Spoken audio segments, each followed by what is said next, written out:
Salut à tous, j'espère que vous avez la pêche, que vous avez passé une bonne semaine. Aujourd'hui, on va présenter deux machines, donc un petit comparatif entre la HKC 55 de chez Festool et la KS18 LTX 57 de chez Metabo.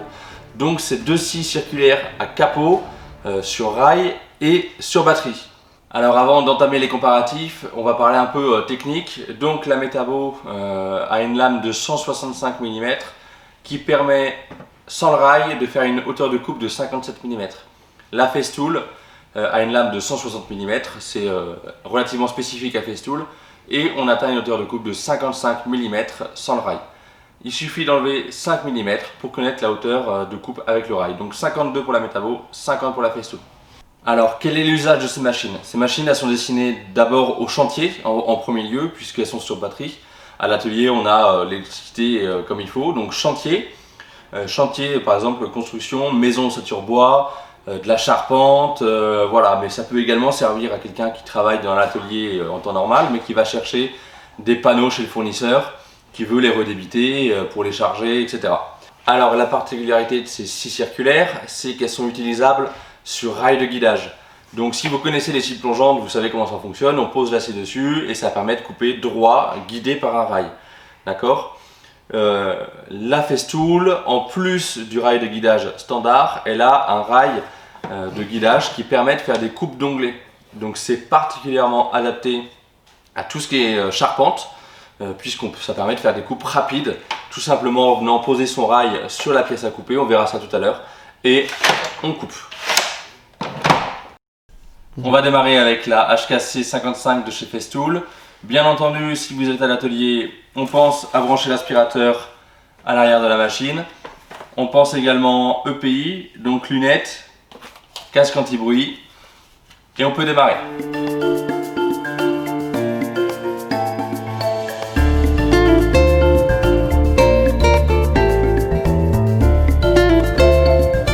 Je vais attaquer par recouper le bord d'un ensemble de 4 panneaux. Donc en tout on a 50 mm à couper, ce qui correspond à la profondeur maximale de coupe de la HKC 55 sur rail, donc c'est la situation parfaite. Pour couper, il suffit de venir prendre son rail.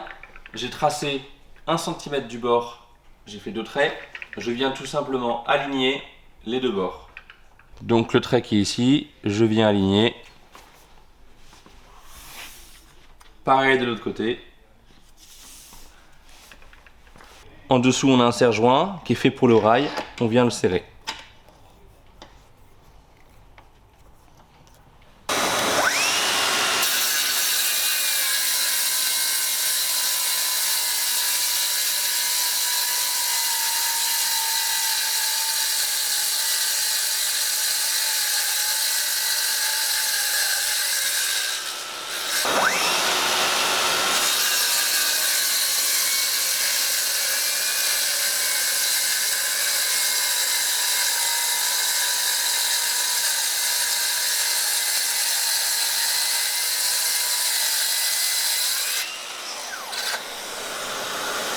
Alors, vous venez de me voir utiliser la HKC 55 sur un rail classique pour couper des panneaux de mélaminés.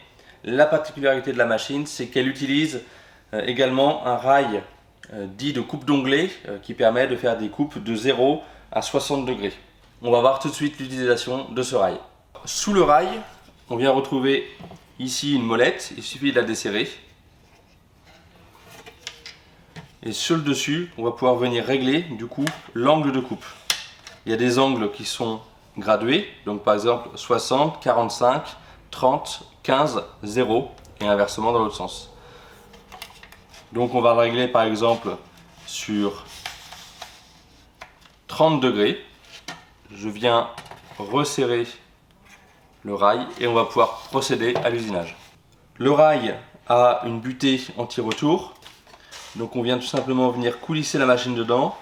Vous voyez, la butée se rétracte et au passage de la machine, elle se réenclenche, ce qui fait que la machine ne peut plus sortir. Là, elle est solidaire du rail. La butée verte en dessous vient en contact du bois et la deuxième butée ici va nous donner l'angle. Là, on a 30 degrés par rapport à la planche.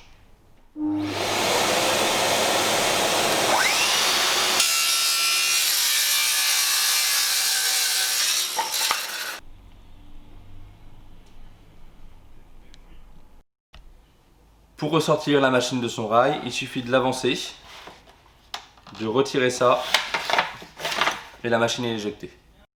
La machine a une fonction qui lui permet également de plonger.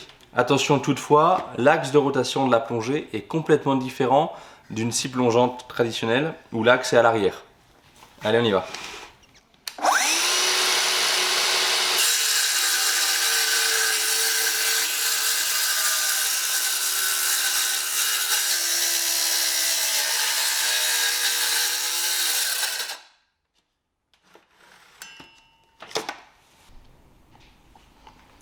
Ici, on vient retrouver l'indication FS qui nous permet de voir qu'on est à 50 mm de coupe avec le rail.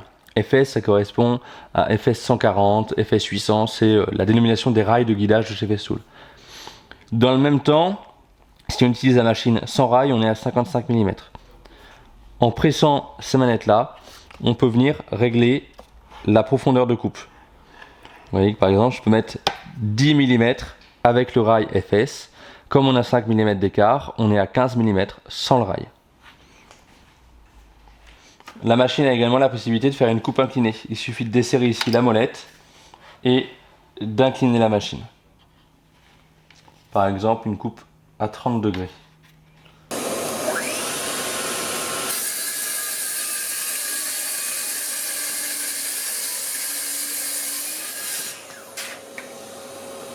La machine est équipée d'un couteau diviseur qui permet, lorsque l'on déligne du bois massif, d'éviter un phénomène de kickback. C'est-à-dire que quand on déligne, donc quand on coupe dans la longueur dans le sens des fibres, le bois a tendance à venir se rétracter. Pour le bois massif, un peu vert, voilà, ça a tendance à venir se rétracter et à pincer la lame. Du coup, on a un retour en arrière, un kickback, qui est relativement dangereux.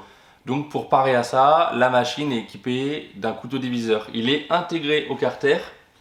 Il se trouve ici. Voilà, ça c'est le couteau diviseur qui, derrière la lame, est plus épais et va empêcher que la lame soit pincée.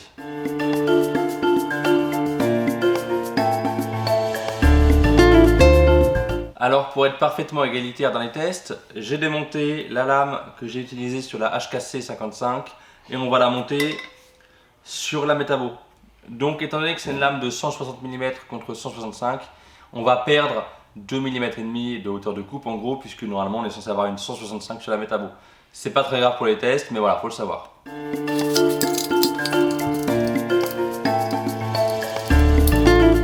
Allez, on va passer maintenant au test de la Metabo KS18 LTX 57. Donc comme je vous ai dit, on a passé la lame de la Festool dessus.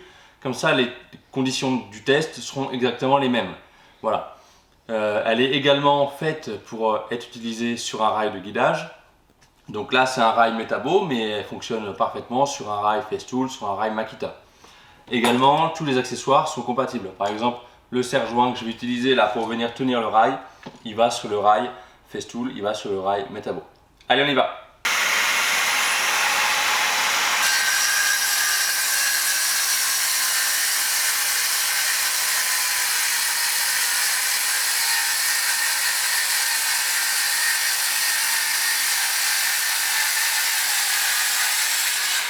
La profondeur de coupe est également réglable de 57 à 0. Il suffit de desserrer la manette qui est ici. On règle sur le carter la profondeur de coupe, par exemple 30 mm, et je resserre la poignée. Vous voyez que du coup la lame ne sort que 30 mm de la semelle. La machine a également la possibilité de s'incliner. En revanche, on aura une molette à l'avant et une à l'arrière à desserrer. On règle de 0 à 45 degrés, donc on va faire comme tout à l'heure 30 degrés d'inclinaison. On resserre les deux molettes et on va procéder à la coupe.